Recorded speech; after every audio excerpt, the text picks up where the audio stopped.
เขาเว้ากัน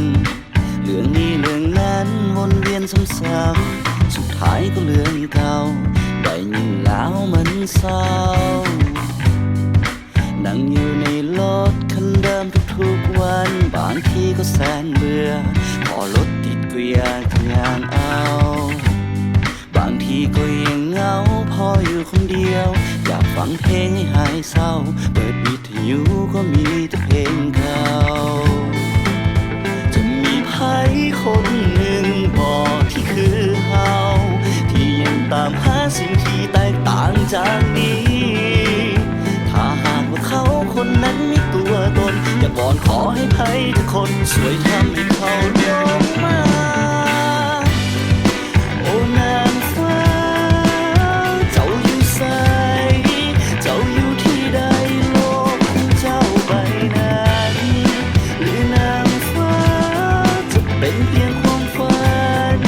เป็นเพียงความคิดของเฮาอยู่ในโลกส่วนตัว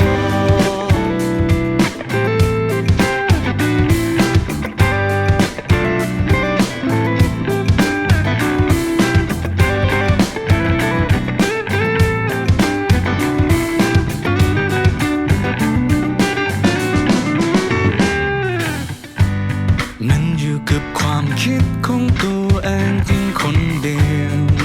จึงบอกเข้าใจสิ่งที่ภายเขาคิดกันเรื่องนี้เรื่องนั้นที่ผ่านเข้ามามันแสนจะธรรมดาขนาดดารายังธรรมดาอยากเจอใครคนหนึ่งที่เหมือนเฮาที่เขาคิดต่างจากโลกใบนี้